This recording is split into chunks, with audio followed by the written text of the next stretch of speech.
एक बार फिर से आप सभी का स्वागत है हिंदी आंगन में। आज हम पढ़ने जा रहे हैं संज्ञा। संज्ञा शब्द का एक भेद है, जैसे संज्ञा, सर्वनाम, विशेषण, क्रिया इत्यादि। जैसे कि आप सभी जानते हैं कि वाक्य के भेद होते हैं। जब हम उनको अलग अलग करके पढ़ते हैं तो वो पद के रूप में हमारे सामने आते हैं, और पद का जब परिचय दिया जाता है तो हम उसको पद परिचय कहते हैं। ये सभी एक दूसरे से संबंधित है। तो संज्ञा को अलग से बताने से पहले मैं थोड़ा सा इसका परिचय देना चाहूंगी कि जो संज्ञा है वो विकारी शब्द है, यानी शब्द के दो भेद होते हैं, विकारी और अविकारी। जो विकारी शब्द होता है वो परिवर्तित हो जाता है। ये शब्द का एक भेद है, विकारी शब्द। और इसके अंतर्गत हम पढ़ते हैं संज्ञा, सर्वनाम, क्रिया और विशेषण। तो यहाँ हम संज्ञा को देख रहे हैं। विकारी शब्द से क्या तात्पर्य है कि परिवर्तित हो जाता है, परिवर्तन इसका मूल उद्देश्य है। यानी कि अगर हमने संज्ञा से ही कोई शब्द ले लीजिए, जब सर्वनाम विशेषण पढ़ाएंगे तब वहां भी हम इसको थोड़ा सा बता देंगे। तो संज्ञा से हम शब्द लेते हैं लड़का, और लड़का जाता है। तो इसकी देखिए वाक्य में क्या होगा कि ये लड़का से लड़के भी बन जाएगा, और लड़का जाता है से लड़के जाते हैं ये भी बन जाएगा। यानी यहाँ पर विकार उत्पन्न हो गया, ये परिवर्तित हो गया। ठीक है, लड़का लड़का नहीं है, लड़का लड़के भी हो सकता है, लड़के का लड़कों भी हो सकता है। यानी ये संज्ञा शब्द में परिवर्तन उत्पन्न हो रहा है, और जब परिवर्तन उत्पन्न हो रहा है तो विकार हो रहा है, और विकार है तो विकारी शब्द है। ये विकारी शब्द का एक भेद है संज्ञा। ठीक है, इसको हम अब पढ़ेंगे। और इसी प्रकार से क्रिया में परिवर्तन होता है, जाता, जाती, इस प्रकार से। और वहीं आप देखिए एक शब्द ले लीजिए अचानक। अचानक में क्या होगा कि ये जो है, आप इसको कितना भी बदलने का प्रयास करें, किसी भी वाक्य में प्रयोग हो, कैसा भी प्रयोग हो, ये अचानक का अचानक ही रहेगा, कहीं पर भी परिवर्तित नहीं होगा। तो अब जान लेते हैं संज्ञा क्या है, संज्ञा के भेद कितने हैं और कैसे हम उसे पहचान सकते हैं। चलिए तो अब जान लेते हैं संज्ञा का अर्थ क्या है। तो संज्ञा का अर्थ देखिए, संज्ञा ना सम धन ज्ञ से मिलकर बनी है।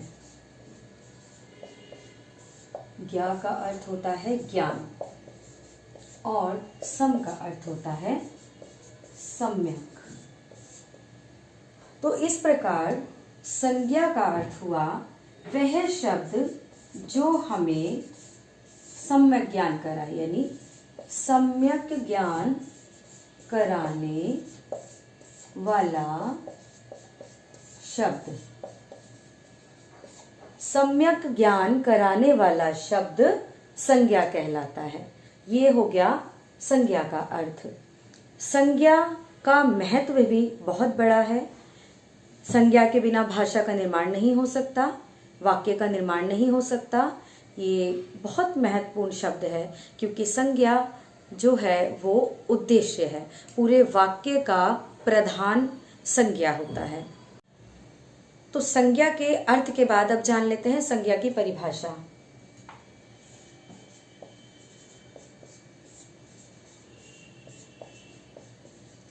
संज्ञा की परिभाषा, तो जैसा कि आप सभी ने बचपन में पढ़ा भी होगा, संज्ञा की परिभाषा किसी वस्तु, प्राणी, स्थान, भाव, गुण आदि के नाम को संज्ञा कहते हैं। तो एक बार मैं लिख देती हूँ, फिर थोड़ा सा बता देती हूँ। किसी वस्तु, स्थान, भाव, गुण आदि के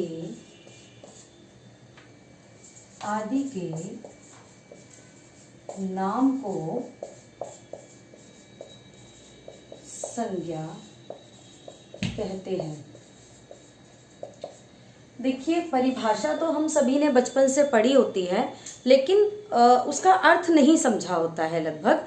तो मैं बताना चाहूंगी, यहाँ पे जो ये वस्तु शब्द आया है, ये वस्तु, हम लोग वस्तु का अर्थ जानते हैं सामान जो होता है उसके भाव से, लेकिन यहाँ वस्तु का अर्थ सामान नहीं है। वस्तु का अर्थ है दुनिया में, संसार में जितनी भी चीजें हैं, जितनी भी हमारी प्रकृति में, हमारी आंखों के सामने जो भी चीजें हैं, वो सब संज्ञा हैं, और उन सब को एक नाम दिया है वस्तु। ठीक है। और इस तरीके से हम जो वस्तु कह रहे हैं वो कोई इंसान भी हो सकता है, पेड़ पौधा हो सकता है, जीव जंतु हो सकता है, यानी प्रकृति में जितनी भी चीजें हैं वो सभी वस्तु हैं।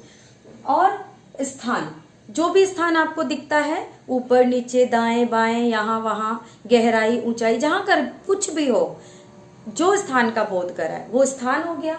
भाव, हमारे अंदर जितनी भी फीलिंग्स, जितने भी भाव होते हैं वो सभी हो गए उसके अंदर। कैसे भाव आ रहे हैं, बुढ़ापा है या बचपन है तो कैसी अवस्थाएं हैं, ये सभी भाव के अंतर्गत आता है। गुण, व्यक्ति हो, इंसान हो, वस्तु हो या प्रकृति में बनी कोई भी चीज हो, बिना गुण के नहीं है। हर किसी का अपना एक गुण निर्धारित है। घोड़ा है तो तेज दौड़ने वाला है, उसका एक आकार है। इंसान है, उसका एक आकार है अपना, उसका एक अपना गुण है। पेड़ पौधे हैं, हरा रंग है, और किस तरीके से वो बने हैं, किस तरीके से उसका डिजाइन है, उसका अपना वो गुण है। फल देते हैं। तो प्रकृति में जितनी भी चीजें हैं उनका अपना गुण है। तो इन सभी को मिलाकर के उनका जो नाम दिया जाता है उसको हम संज्ञा कहते हैं। मुझे उम्मीद है कि आप सबको बहुत अच्छे से समझ में आएगा। देखिए, संज्ञा के बिना भाषा का निर्माण नहीं हो सकता। संज्ञा का अपने आप में बहुत बड़ा महत्व है कि संज्ञा के बिना भाषा का निर्माण असंभव है, वाक्य का निर्माण असंभव है। तो देखिए, एक उदाहरण देखते हैं संज्ञा का।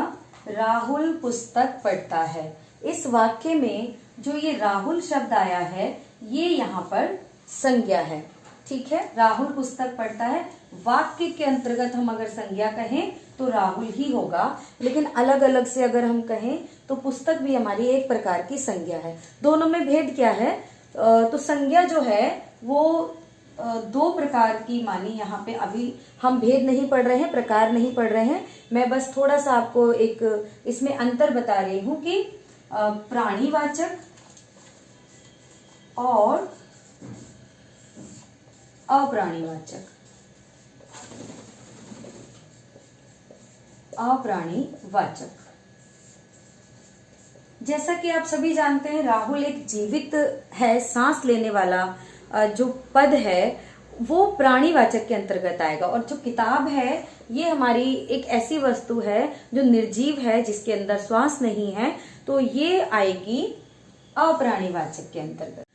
तो जिस प्रकार हमने देखा कि प्राणीवाचक में सांस लेने वाली वस्तुएं और अप्राणीवाचक में जिनमें श्वास नहीं है उनको हम रखते हैं, उसी प्रकार दो भेद और है, गणनावाचक और अगणनीय। गणनावाचक के अंतर्गत हम उन वस्तुओं को रखते हैं जिनको गिना जा सकता है, जैसे पुस्तक, पेड़ और भी बहुत सारी वस्तुएं, कुर्सी, मेज, पेंसिल, जो भी चीजें हम गिन सकते हैं उनको हम रखेंगे गणनावाचक यानी गणनीय संज्ञा पद के अंतर्गत। और अगणनीय संज्ञा पद के अंतर्गत हम उन वस्तुओं को रखते हैं जिन्हें हम गिन नहीं सकते, जैसे पानी, तेल, घी, चीनी, यानी जिन चीजों को नापा तोला जाता है और उसे गिना संभव नहीं है, तो उनको हम अगणनीय संज्ञावाचक शब्दों के अंतर्गत रखते हैं।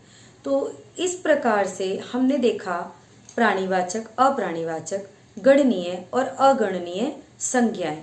संज्ञाओं के साथ परसर्ग का लगाना भी अनिवार्य होता है। बिना परसर्ग के संज्ञा शब्द का निर्माण वाक्य के अंतर्गत करना असंभव है। जैसे श्याम ने पतंग उड़ाई। श्याम ने पतंग उड़ाई, यहाँ पर ने परसर्ग का प्रयोग है। तो इसी प्रकार हम जब भी संज्ञा का प्रयोग करेंगे उसके साथ परसर्ग यानी कारक चिन्ह अवश्य मिलेगा। तो अब हम देखते हैं संज्ञा के भेद या प्रकार। संज्ञा के कितने भेद होते हैं? देखिए, कई बार ये प्रश्न बनता है और कभी कभी हमारी समझ विस्तृत न होने के कारण गलत भी हो जाता है। तो व्युत्पत्ति के आधार पर हम देखते हैं संज्ञा के कितने भेद होते हैं। व्युत्पत्ति के आधार पर संज्ञा के 3 भेद माने गए हैं। ठीक है, व्युत्पत्ति के आधार पर संज्ञा के 3 भेद माने गए हैं। इसी प्रकार कामता प्रसाद गुरु ने भी संज्ञा के 3 प्रकार माने हैं। कितने प्रकार माने हैं? 3 प्रकार माने हैं। कामता प्रसाद गुरु ने भी संज्ञा के 3 प्रकार माने हैं। और मुख्य रूप से यदि संज्ञा पूछी जाती है, मुख्य रूप से संज्ञा के कितने प्रकार हैं? तो मुख्य रूप से संज्ञा के 3 प्रकार हैं। कितने प्रकार हैं? 3 प्रकार हैं। तो इस प्रकार हम देख रहे हैं 3 प्रकार हैं, लेकिन आप सभी जानते हैं कि संज्ञा के 5 प्रकार हैं। वो कैसे हैं? तो पाश्चात्य प्रभाव के कारण, पाश्चात्य व्याकरण का जो प्रभाव है, पाश्चात्य प्रभाव के कारण यानी उसके आधार पर संज्ञा के 5 प्रकार हैं और यही सर्वमान्य है। और जब साधारण तरीके से प्रश्न बनता है कि संज्ञा के कितने प्रकार हैं, तब हमें 5 बताने होते हैं। और जब पूछा जाए कि कामता प्रसाद गुरु के अनुसार कितने हैं, तब 3, मुख्य रूप से कितने हैं, तब 3, व्युत्पत्ति के आधार पर कितने हैं, तब 3, और साधारण प्रश्न जब पूछा जाए तो 5। इस प्रकार हमने जाना इनके प्रकार कितने हैं। अब उनके भेदों को हम विस्तार रूप से पढ़ते हैं। चलिए अब संज्ञा के भेदों को विस्तार से पढ़ लेते हैं। तो संज्ञा के जो 5 भेद हैं, उनमें पहला है व्यक्तिवाचक संज्ञा और दूसरा है जातिवाचक संज्ञा।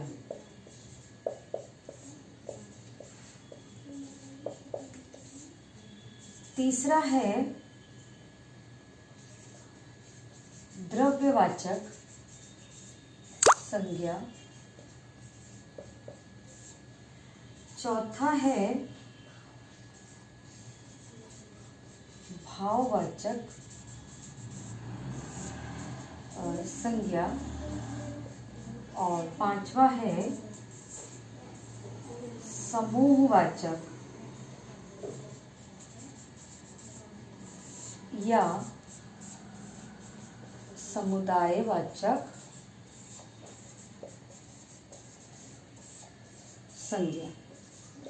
इसको कभी कभी समूहवाचक भी लिख देते हैं और समुदायवाचक भी लिख देते हैं, दोनों का अर्थ एक ही होता है।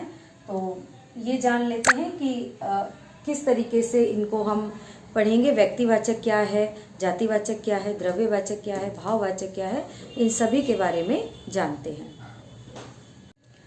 तो चलिए जान लेते हैं व्यक्तिवाचक संज्ञा के विषय में। तो मैं ये चाहूँगी कि व्यक्तिवाचक और जातिवाचक हम लोग दोनों एक साथ पढ़ें, क्योंकि दोनों ही थोड़ी सी सिमिलर हैं और उनका कंपैरिजन करना थोड़ा आसान हो जाएगा। जब एक साथ चीज़ों को पढ़ते हैं तो वो याद भी बहुत अच्छे से रह जाती है। तो व्यक्तिवाचक, जैसा कि देखिए नाम से प्रतीत है व्यक्तिवाचक, ये जो संज्ञा है ये किसी भी नाम को प्रदर्शित करती है, यानी विशेष नाम को। विशेष नाम, इतना याद रखना यहाँ पे बहुत जरूरी है कि विशेष नाम को ये बताती है। जैसे हम अगर कहें पर्वत, तो ये तो बहुत सारे पर्वत हैं। जब पर्वत हैं वो बहुत सारे हैं, लेकिन इनमें हम जानते हैं हिमालय पर्वत, अरावली, तो ये क्या है, हमने इनके नाम रख दिए। जब इनके नाम रख दिए तब ये विशेष रूप से जाने गए। अगर हम कहेंगे हिमालय, तो आप इमेजिन कर लेंगे कि हिमालय क्या बोला जा रहा है। आप अरावली आपके माइंड में नहीं आएगा, आपके माइंड में हिमालय ही आएगा। उसी प्रकार से नदी, गंगा, नील, अब आप सभी जानते हैं कि नील क्या है, विदेशी नदी है। गंगा भारत में बहने वाली नदी है। अब हम कहें नदियां, तो नदियां तो पूरे विश्व में जितनी भी बहती हैं वो सभी नदियां हैं। लेकिन जब हम कहेंगे गंगा तो आपके माइंड में एक तस्वीर बन जाएगी कि गंगा भारत में बहने वाली एक पवित्र नदी है। जब आप कहेंगे नील तो आपको ध्यान में आ जाएगा कि नील जो है भारत में नहीं बहती है, नील एक विदेशी नदी है। और इस प्रकार से विशेष रूप से रूढ़ शब्द हो जाते हैं उन चीज के लिए, तब वहां पर व्यक्तिवाचक संज्ञा होती है। अब हमने देखा पर्वत। पर्वत क्या है? पर्वत एक प्रकार की एक जाति को संबोधित करता है। पर्वत अगर हम कहें तो आप घोड़ा नहीं समझेंगे, उसे पर्वत पहाड़ जैसी चीज है उसी को आप समझेंगे, वही आपके दिमाग में एक माइंडसेट बन जाएगा। अगर आपसे कहा जाए गाय तो आपके दिमाग में चित्र बन जाएगा गाय का, कोई चित्र आपका बकरी का नहीं बनेगा जब हम गाय बोलेंगे तो एक प्रकार की जाति को संबोधित करता है गाय। लेकिन आप अपने घर में एक गाय को पाल लेते हैं और उसका एक प्यारा सा नाम रख देते हैं, तब वो आ जाता है व्यक्तिवाचक में। जैसे हम इसका नाम धेनु रख दें, और धेनु वैसे गाय का पर्यायवाची है, लेकिन नाम के रूप में अगर हम इसका नाम धेनु रख दें और हम पुकारें धेनु तो गाय आ जाएगी, सारी गाय आपके पास नहीं आएंगी। तो ये होगा व्यक्तिवाचक में और ये होगा जातिवाचक में। जो एक प्रकार की चीजों को संबोधित करता है वो जातिवाचक होता है। जब किसी उन्हीं चीजों में से किसी का एक विशेष नाम रख दिया जाए तब वो व्यक्तिवाचक होता है। जैसे लड़के लड़कियां, हम लड़की हैं, सभी लड़कियां हैं, लेकिन सबका एक विशेष नाम है, जिसको जिस नाम से पुकारा जाए, संबोधित किया जाए, वही सुनेगा, तो वो व्यक्तिवाचक हो गया। जबकि लड़के और लड़कियां एक प्रकार की जाति को संबोधित करता है। तो देखिए, व्यक्तिवाचक संज्ञा और जातिवाचक संज्ञा दोनों के विषय में हमने जाना। आप देख लेते हैं व्यक्तिवाचक इसकी संज्ञा की परिभाषा। व्यक्तिवाचक संज्ञा की परिभाषा: जिस संज्ञा पद से किसी विशेष व्यक्ति, स्थान यानी व्यक्ति का नाम हो, स्थान का नाम हो, या वस्तु के विषय में मैंने आपको बताया कि संसार में जितनी भी चीजें हैं उन सभी का आशय यहाँ पर वस्तु है। तो वस्तु का नाम, व्यक्ति का नाम या स्थान का नाम, इन सभी के नाम का जहां बोध हो वहां पर व्यक्तिवाचक संज्ञा होती है। ये परिभाषा है जैसे दिल्ली, हिमालय, गंगा इत्यादि। मेरा नाम, आपका नाम, घर में हम सभी का नाम लेते हैं, वो सभी जो है व्यक्तिवाचक संज्ञा के अंतर्गत आते हैं। जबकि अगर हम अपने घर में देखें तो प्राणी होते हैं पुरुष, स्त्री, बालक, है ना, इस प्रकार से ये जातिवाचक संज्ञा के अंतर्गत आते हैं। चलिए इसी के साथ देखते हैं कि व्यक्तिवाचक संज्ञा जो है वो किन किन के नाम हो सकते हैं।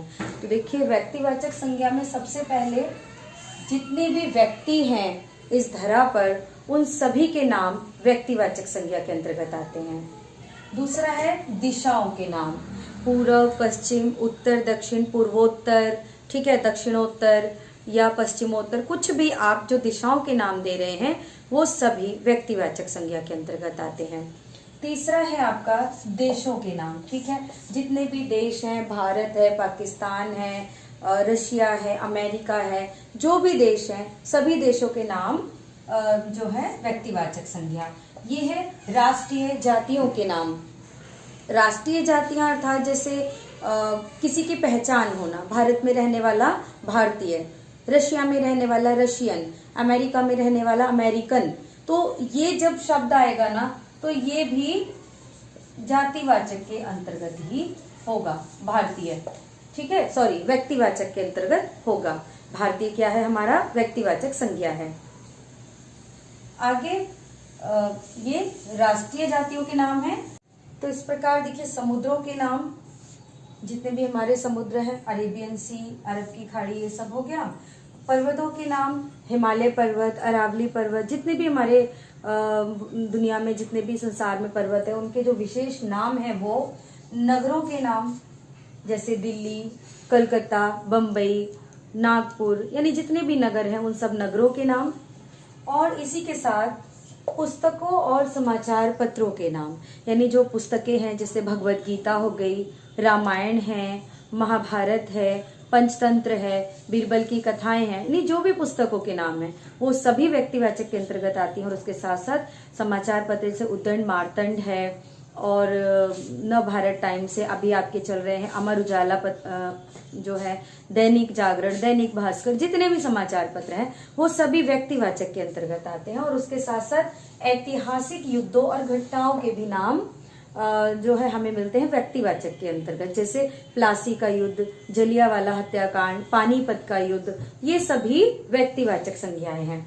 उसके बाद दिनों और महीनों के नाम, दिन जैसे रविवार, सोमवार, मंगलवार, ये सभी, जनवरी, फरवरी, दिसंबर, मार्च, सितंबर, जितने भी हैं वो सभी व्यक्तिवाचक संज्ञा के ही अंतर्गत आते हैं। और उसके साथ ही त्योहारों और उत्सवों के नाम, त्योहार जैसे दिवाली, होली, ईद, दशहरा, जितने भी त्योहार और उत्सव हैं, पोंगल, ओणम, जो भी सब आपको मिलेंगे ये सभी व्यक्तिवाचक संज्ञा के अंतर्गत मिलेंगे। तो मुझे उम्मीद है कि व्यक्तिवाचक संज्ञा आपको बहुत अच्छे से समझ में आई होगी। यानी जितने भी नाम हैं, किसी भी चीज का जो विशेष नाम रख दिया जाता है उसे ही हम व्यक्तिवाचक संज्ञा कहते हैं। तो इस वीडियो में हम इतना ही पढ़ेंगे। उसके बाद नेक्स्ट वीडियो में हम पढ़ेंगे द्रव्यवाचक संज्ञा, भाववाचक संज्ञा और समूहवाचक या समुदायवाचक संज्ञा। और उसके साथ ही पूरी संज्ञा पर आधारित विगत वर्षों में आए परीक्षा में प्रश्न पत्र और आने वाले जो संभावनाएं हैं वो सभी प्रश्नों को भी हम लेकर अगली वीडियो में आएंगे। तो आपको ये वीडियो कैसी लगी कमेंट करके मुझे बताइएगा, लाइक कीजिएगा।